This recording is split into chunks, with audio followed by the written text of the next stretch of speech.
and welcome back to my channel. So today we are going to be doing one of my absolute favorite videos to film on here, and that is a testing new at the drugstore makeup launch. These are the new liquid lipsticks Shine Loud Lip Formula from NYX Cosmetics, and I've heard incredible things about these so far on Instagram. I've also heard that they're really big on TikTok at the moment, and I have 4 shades that we are going to test out, do some swatches, do a demo, see how they perform against the claims, and then do a wear test as well. So if you are interested in seeing my thoughts on the new NYX Shine Loud liquid lips, then just keep on watching. So I've pulled up the product on the nyxcosmetics.ca website. I will link the products probably from the NYX link, the Shoppers Drug Mart link, and maybe Ulta or something. I personally purchased mine from nyxcosmetics.ca directly because they weren't yet available at Shoppers. They are available online as I'm filming this, and I've been told that they won't be in store at Shoppers Drug Mart in Canada for the next 2 weeks or so is when they'll be hitting stores, but you can get them on nyxcosmetics.ca right now if you want them, although they are sold out of some shades. So this is the new Shine Loud High Shine Lip Color formulation. They retail for $15 Canadian on the nyxcosmetics.ca website, which is what I paid for them. Pretty pricey for the drugstore. I usually like to spend around like $10 to $12. I feel like is reasonable for a drugstore lip product. 15 is a little bit higher, but NYX is a little bit of a higher price point at the drugstore. The product comes in 12 different shades. There's a bunch of nudes and neutrals, and then some more bright pink, bright red. Meet our first ultra pigmented high shine lip color with up to 16-hour no transfer wear. So we will be testing that claim. Not 16 hours, but I'll probably wear it for the next like 8 or so and let you know how I like it. Lightweight and comfy on the lips, this vegan formula delivers one swipe loud color with an ultra glassy non-sticky shine finish. Easy 2-step technology. Simply pair the high pigment base coat infused with lip loving oils with the ultra reflective non-sticky top coat for the loudest shine that you've ever seen. Up to 16-hour wear, no budge, no bleed, no fade. You can kiss, drink, hair flip, and even wear it under your mask, which I think is a very cool, relevant claim for right now. So we will definitely be testing that as well. So it says to apply the high pigment base coat first, let it dry for about 90 seconds, and then go in with step 2. Apply the ultra glassy top coat. The result, ultra shiny and pigmented lips that'll last up to 16 hours. I'm assuming that you have to use both. I don't know if the gloss is what locks in the 16-hour wear. That's what this phrasing makes it seem like. So it is a 2-step system, and they recommend that you use both steps together. Those are all of the claims. 16-hour wear, budge proof, super glossy and pigmented, and they retail for $15. So before we go in and do the swatches, I do just have a little bit of lip liner on and a clear gloss. So I'm gonna go ahead and remove that so that we are starting on a blank canvas. I think I'm gonna start with the darkest shade first, just so I can get it out of the way, because this one isn't really my style, but I wanted to get one kind of outside of my comfort zone. Like these 3 are very much wearable colors that I would wear every day, but this one's a little outside of my comfort zone. Ooh, this shade's definitely more like burgundy than it is brown, which I actually like. That is how it looks with one dip of product, and I am gonna go and apply a little bit more on the top lip because it's a little patchy, but that is how it looks with one layer. Now I'm going to wait 90 seconds, as the instructions say, for this to dry down before I go in with the clear gloss coat.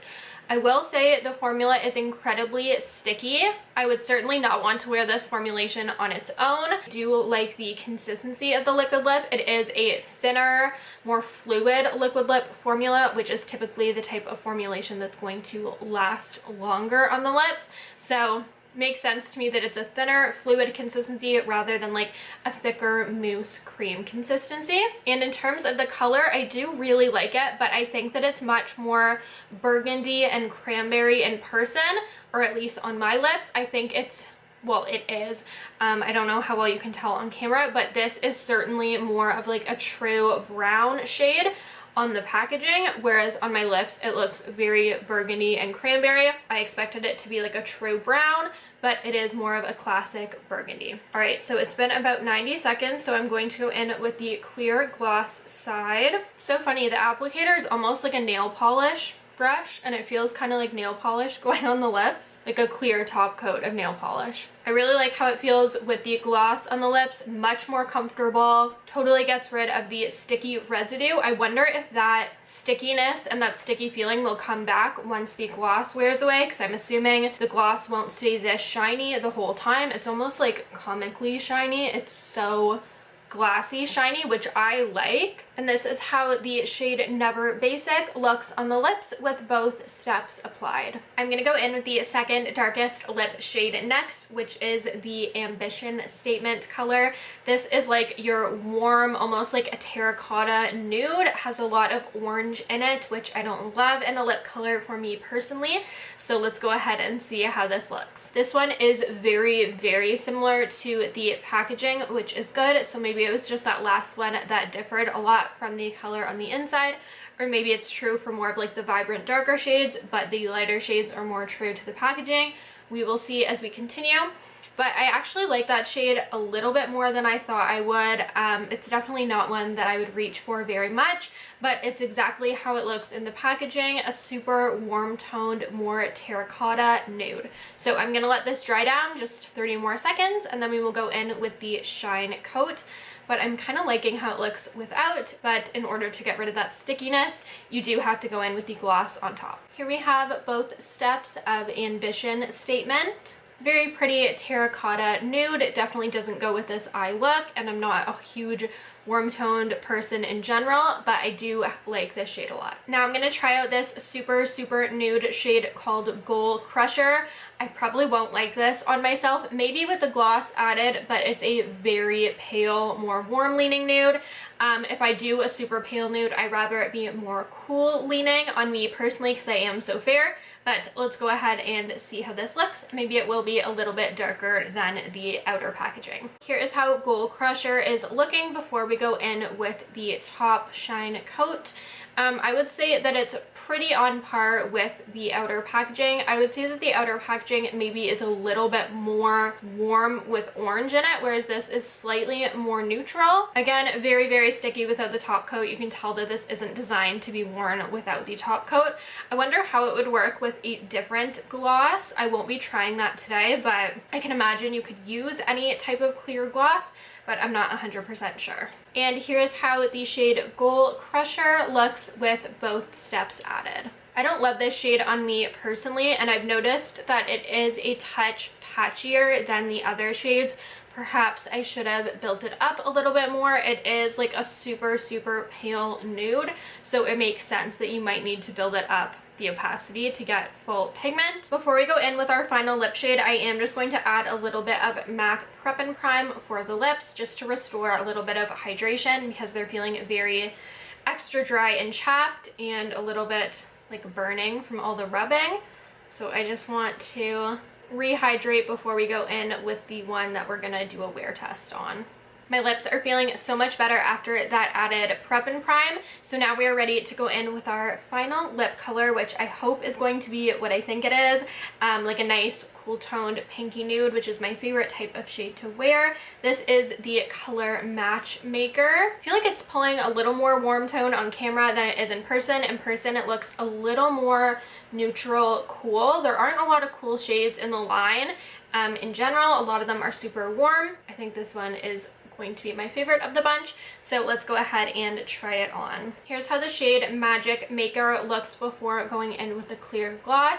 You can probably tell that the shade that it comes up on my lips is a lot darker and also more neutral than the packaging appears on camera. Looking in person, it's a little bit of a closer match. This one is a little more neutral cool than it's appearing on camera. But regardless, the shade that appears on the lips is definitely much deeper than how it appears in the tube here. I can't get over this. I literally feel like I'm applying a clear nail polish topper on my lips.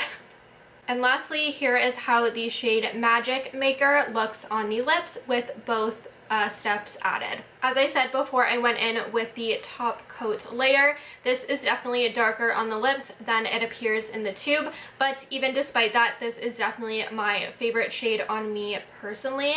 I just like that it's a little more neutral. It's definitely on the warmer side versus the cool tone, which is what I expected, but I still like this shade. It's definitely my favorite. Again, that is Magic Maker. And before we get into the wear test part of this video, I did just want to summarize my thoughts on these four before we get into that. So the first color that we tried, the darkest of the bunch, again, is called Never Basic.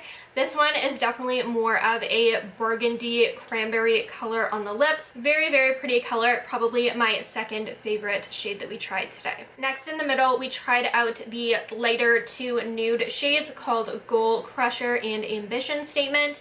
These are the only two that really showed up super true to the packaging. So if you're interested in getting these two, you can definitely go based off what you see on the outer packaging here. Didn't love either of these shades. I think they're just a little bit too warm for me, and I will probably pass these on to a friend. And then lastly, Magic Maker is definitely darker than you see in the packaging as well, and definitely a little bit more neutral rather than like warm toned as it shows up on the camera here. I did start filming this rather late in the day, so it is currently 5:08 at night. I will probably be up till around 12 or so we can do about a 6 to 7 hour wear test, which obviously isn't the ideal 16 hours, but I will be eating a meal in that time. And really, I just want a lip product to last around that 6 hour mark. I am interested to see how this wears with the mask because it does have that glossy finish. So I don't know if at least the gloss consistency would transfer. I imagine that it would. So I'll try wearing a mask. I'll try eating all the stuff, and I will update you guys in the next 7 or so hours. I'm now checking in for my final update. It is currently 12:07, so I got a full 7 hour wear test, which is really good. I'm gonna talk at a low whispering volume because my mom shares a wall with me and she has been sleeping for a few hours now. Ignore the rest of my makeup, by the way. I took off my lashes, my mascara is transferred. I'm tired and I'm gonna go wash it off, but the lip product. It's worn pretty well for 7 hours considering I did eat dinner and I haven't touched it up at all. You can definitely tell that the color is still fully there. It hasn't bled. The sides of my mouth are just super dry and cracky. So that's what you see there. Just because I'm curious, I am going to put a little bit of the clear gloss on top to see how well that like freshens up the lip, to see if that's something easy you could do because you don't need a mirror to reapply the clear coat. The added gloss on there really does make it look a lot better, so that's another option as well if you just want to touch up throughout the day without having to look in a mirror and be precise. The like gloss portion definitely did transfer under the mask, but the actual color didn't transfer. So if you want just like the liquid lip portion to stay on, it will do so when you're wearing a mask, and then you can reapply the gloss as I did here once you take off your mask if that is the desired look that you want. The gloss did wear off pretty quickly. I would say within the first hour and a half, I would say that the shine was gone and it looked like a normal liquid lip does. So keep that in mind. You might want to reapply. You can probably reapply with any gloss. I definitely do think that these are worth it if you want a nice long wearing lip color, if you like a liquid lip formula and you like an added gloss, because these are definitely made to be worn as a gloss with the gloss topper. If you don't do the gloss topper, it's not a comfortable product, so you need to be prepared to wear it as a gloss. Definitely let me know what your favorite one is. If there's any shades that have caught your eye, will you be purchasing this? Will you be passing on this? Are you over liquid lips? Are we here for just more sheer stuff, more glosses? Let me know what you guys think down below. With all that said, I hope that you guys have or had an absolutely awesome day, and thank you so much for watching. Bye.